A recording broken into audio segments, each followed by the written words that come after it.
যারা আহত আছেন তাদের চিকিৎসা নিশ্চিত করা টপ প্রায়োরিটি হওয়া উচিত। সেই ক্ষেত্রে আমাদের সুনির্দিষ্ট দাবি আছে।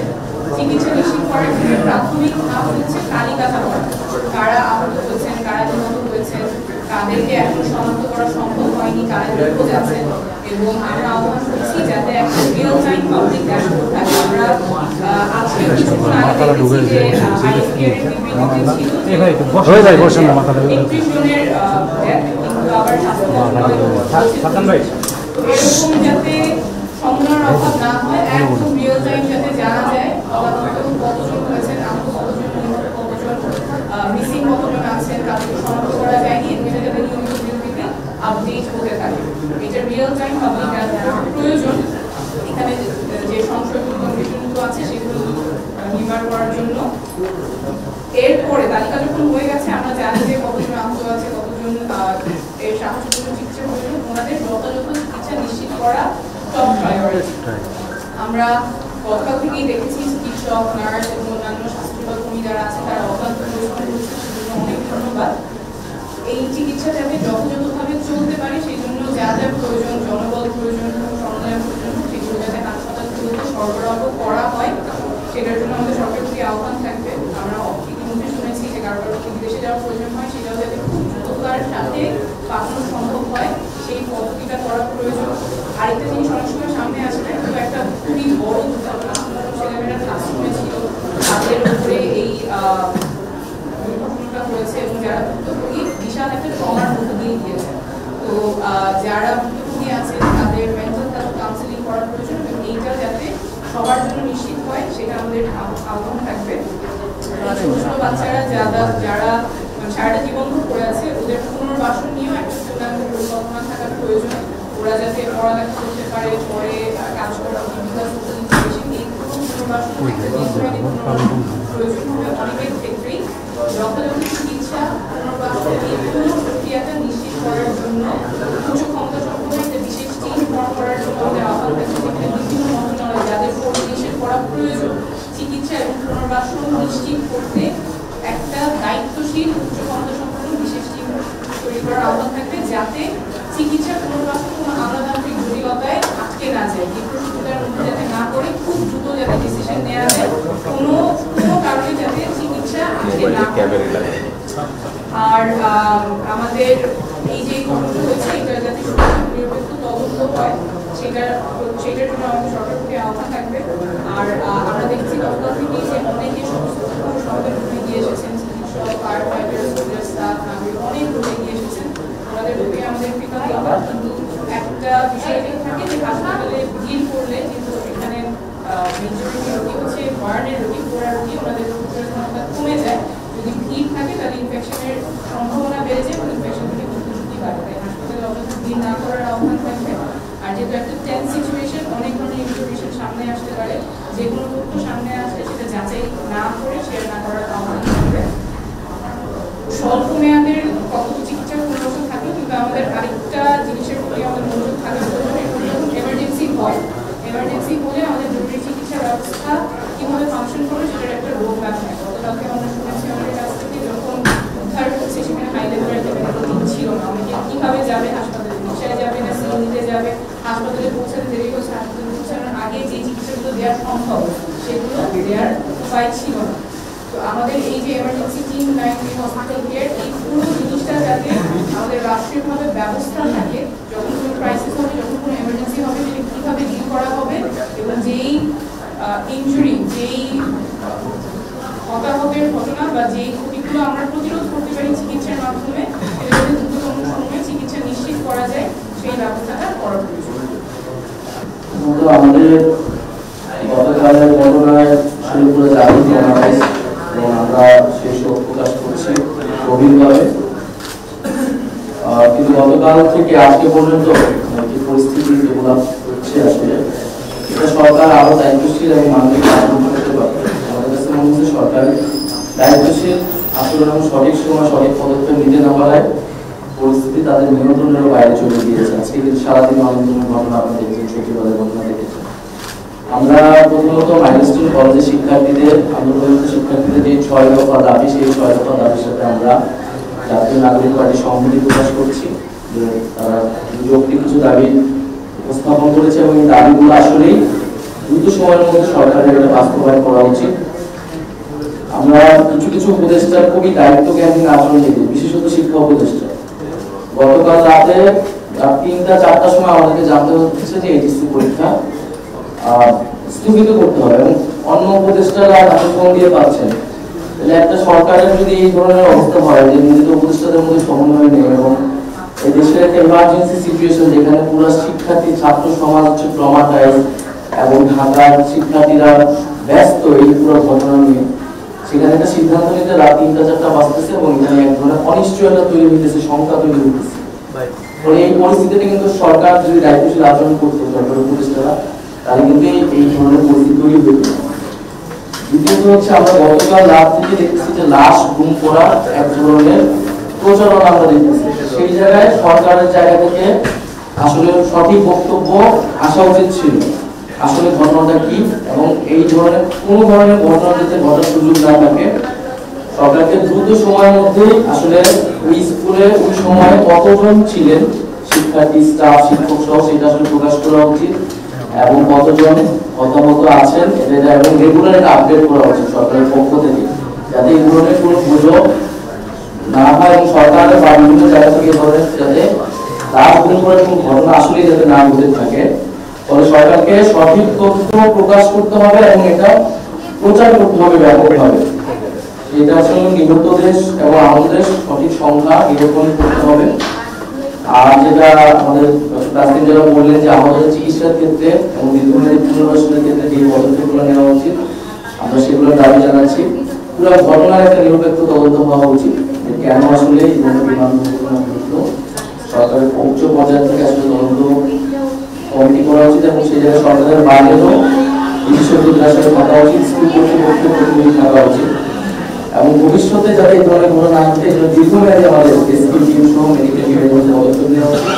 আর সর্বোপরি আমরা শিক্ষার্থী সমাজ এবং জনগণের সবাইকে ধৈর্য ধরার এবং শান্ত হওয়ার আহ্বান জানাচ্ছি এবং সকল রাজনৈতিক দল, সামাজিক সংগঠন যাতে ভুক্তভোগী পরিবার ছাত্রদের পাশে এবং সরকারের পদক্ষেপগুলোর পাশে দাঁড়ায় এবং সহযোগিতা করে। উদ্ভূত পরিস্থিতিকে কেন্দ্র করে যাতে সুবিধা নিতে না পারে সেটা আমরা আজকে সচিবালয়ের ঘটনা শুনছি, সেখানে নিষিদ্ধ ঘোষিত সংগঠন ছাত্রলীগের কাউকে কাউকে দেখা গেছে বা তারা আওয়ামী লীগের যত সোশ্যাল মিডিয়া পেজ আছে সেখান থেকে কিন্তু একজন প্রচারণা করা হচ্ছে, তথ্য দেওয়া হচ্ছে।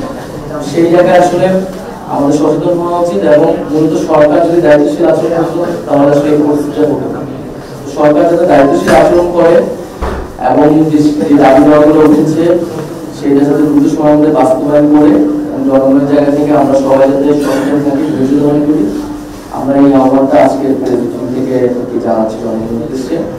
আর এই উদ্ভূত ঘটনাকে কেন্দ্র করে রাষ্ট্রীয় শোক চলছে, আমরা পদযাত্রীকে স্থগিত করেছি। পরবর্তীতে পরিস্থিতি অনুযায়ী আমরা আসলে সিদ্ধান্ত জানাবো পদযাত্রা এবং অন্যান্য কর্মসূচি বিষয়ে। যদি আপনার কোনো প্রশ্ন থাকে সেক্ষেত্রে আমরা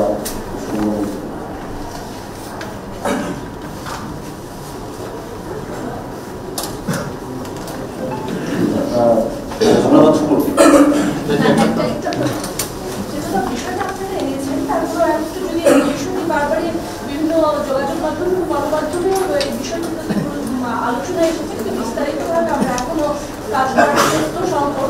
আপনি যেটা বলছিলেন যে আমরা তথ্য চাই পাচ্ছি আইএসপিআরের রেফারেন্স থেকে পাচ্ছি, আহত নিহত কতজন শিশু বা একটু সুনির্দিষ্ট তথ্য জানার জন্য আমাদের দর্শকরা বা যারা জানতে চান যোগাযোগ করেছেন। আমরা তথ্য ঘাটতি সম্পর্কে এসেছে। আরেকটি হলো একটি প্রশিক্ষণের বিমান সেটি কেন আবাসিক এলাকার উপর দিয়ে যাবে, যেখানে সুনির্দিষ্ট জায়গা তাদের জন্য নির্ধারিত আছে, সুনির্দিষ্ট ব্যবস্থা নির্ধারিত আছে।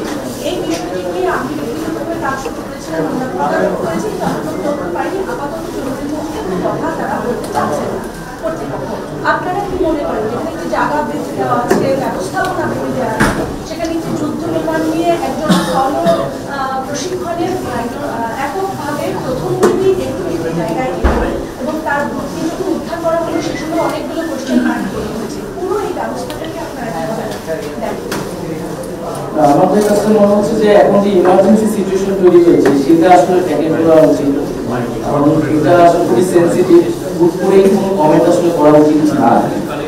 ফলে এই মুহূর্তে আসলে একটা নিরপেক্ষ তদন্ত কমিটি করা উচিত, যেখানে শুধু সরকারই না, সরকারের বাইরে বিশেষজ্ঞ এবং স্কুল কর্তৃপক্ষ সহ একটা তদন্ত কমিটি যেটার উপর সবাই আস্থা রাখতে পারবে। সেই তদন্ত কমিটির প্রকাশ মানে তাদের রিপোর্ট অনুযায়ী আসলে আমরা সেটা কমেন্ট করতে পারবো এবং সেটার জন্য আমরা সময় দরকার। তার আগে আমরা কোনো ধরনের কমেন্ট করে আসলে পরিস্থিতিকে ঘোলাটে করতে চাই না। আর দ্বিতীয়ত হচ্ছে তথ্যের যে সংকট সেটা আসলে হয়েছে, এটার কারণে আসলে নানান গুজবের বিষয়টা আমরা দেখেছি। আসলে সরকারের জায়গা থেকে সরকারের কাছে যতটুকু তথ্য আছে এবং সেটা আসলে সত্য তথ্যটা সরকারের প্রকাশ করা উচিত, প্রচার করা উচিত, এবং শুধু প্রকাশ না প্রচারও করা উচিত সরকারের জায়গা থেকে। সেটা আমরা দেখতে পাচ্ছি। এবং আজকে দুইজন উপদেষ্টা সহ মাইলস্টোন কলেজে যাওয়া শিক্ষা উপদেষ্টা যে দিকে রাতে এই ধরনের দায়িত্ব কেন আচরণ করে তিনি জাতির সামনে ক্ষমা না চেয়ে আবার সেখানে স্পটে চলে গেলেন। এই যে পুরো ঘটনাটা যে এখানে একটা দায়িত্বশীল আচরণ আমরা আসলে দেখতে পেলাম না সরকারের বিভিন্ন উপদেষ্টার জায়গা থেকে, এইটা তো পুরো জাতীয় প্রমাণটাই সেখানে কিন্তু আরো বেশি ক্ষোভের সঞ্চার করছে, যেখানে আমাদের ইমিডিয়েট অ্যাকশন নেওয়া উচিত। তো আমরা মনে করি যে এই মুহূর্তে আগামী 2 দিন 3 দিন আসলে সবচেয়ে বেশি গুরুত্ব, আমাদের সবচেয়ে বেশি শক্তি দেওয়া উচিত আসলে আহতদের জন্য। কারণ এখন যদি আমরা ইমিডিয়েট কিছু চিকিৎসা নিতে পারি অনেকের জীবন বাঁচানো সম্ভব। আমরা এর আগে তো দেখেছি, আমাদের অভ্যুত্থান পরবর্তী সময়ে দেখেছি নানান আমলাতান্ত্রিক জটিলতার কারণে আমাদের স্বাস্থ্য ব্যবস্থাপনা ভালো না হওয়ার কারণে কিন্তু আমাদের স্বাস্থ্য চিকিৎসাটা ডিলে হয়। কাউকে বিদেশ পাঠানোর আগে সেখানে অনেক দপ্তর ঘুরে আসতে হয়, চিঠি দিতে হয়। এই ঘটনাগুলো যাতে না ঘটে এই জন্য আমরা বলেছি যে একটা উচ্চ ক্ষমতা সম্পন্ন একটা বিশেষ টিম ঘোষণা করা উচিত, যারা পুরো স্বাস্থ্যের এই আহতদের যারা বিষয়টা দেখবেন এবং দীর্ঘমেয়াদী পুনর্বাসন আসলে দরকার। এই যে ভিকটিমগুলো, কারণ ছোট ছোট বাচ্চারা অসুস্থ হয়েছে, তারা কিন্তু সারাটা জীবন তাদের এই ক্ষত বয়ে নিয়ে বেড়াতে হবে।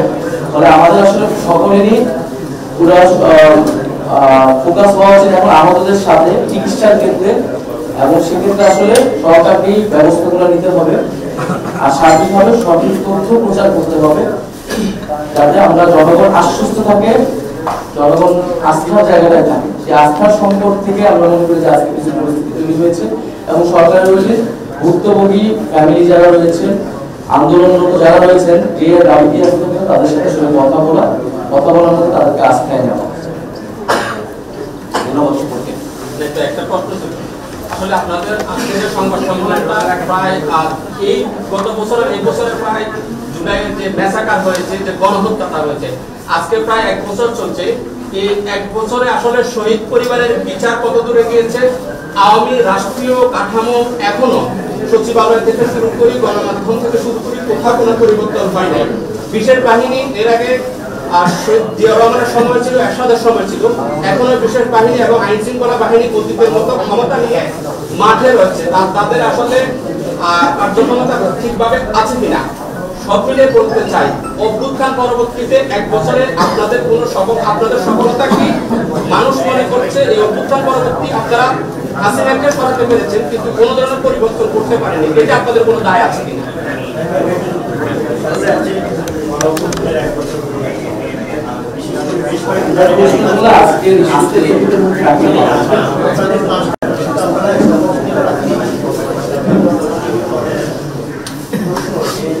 এখন পর্যন্ত 5টি লাশ ঢাকা মেডিকেলের মর্গে আছে।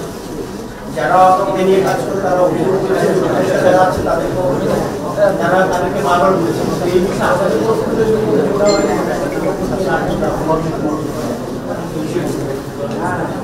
আমরা আজকে প্রেসিডেন্ট আসলে উদ্ভূত পরিস্থিতি দেখতে গণঅভ্যুত্থান এই সময় এই ধরনের নিয়ে কথা বলতেছি, পদযাত্রাতে কথা বলতেছি, পরিবর্তন হয় নাই এবং হওয়ার প্রয়োজন। সে কারণে সে আহ্বান আমরা সরকারকে জানাচ্ছি, সবাইকে জনগণকে জানাচ্ছি। আর এটা তো ঠিক যে প্রশাসনের বিভিন্ন জায়গায় তো আসলে সেটা হচ্ছে এই যে 1 বছরে এতগুলো বিষয়ে কোনো পরিবর্তন না হওয়ায়, আপনাদের সফল না হওয়ায় অনেকে মনে করছে আপনাদের দায় আছে, ব্যর্থতা আছে। আপনি মনে করছেন কিনা যে এখনো পর্যন্ত প্রশাসনিক কাঠামোটা, আওয়ামী প্রশাসনিক কাঠামোটা কোনো পরিবর্তন হয় নাই?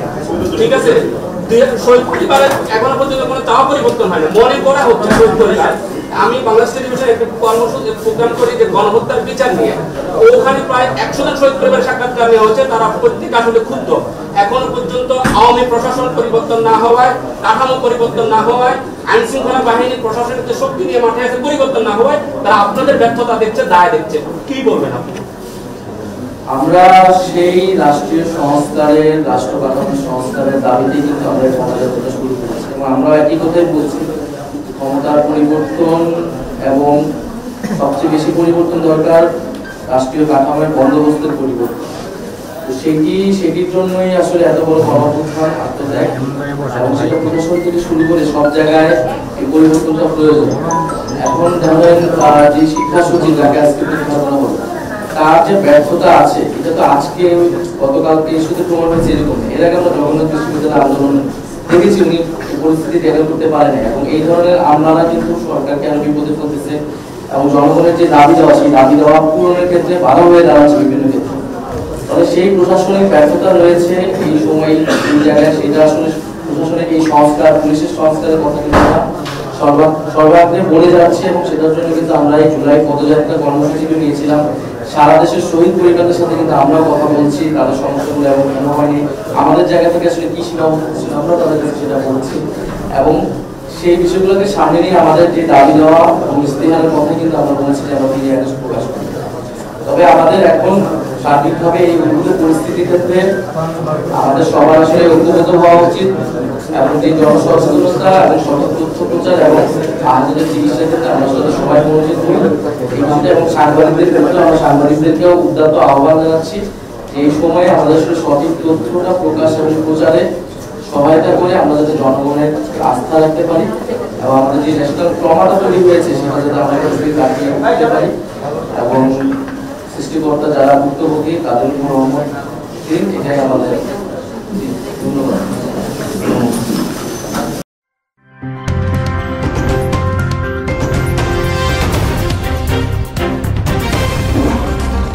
Voice of Tiger.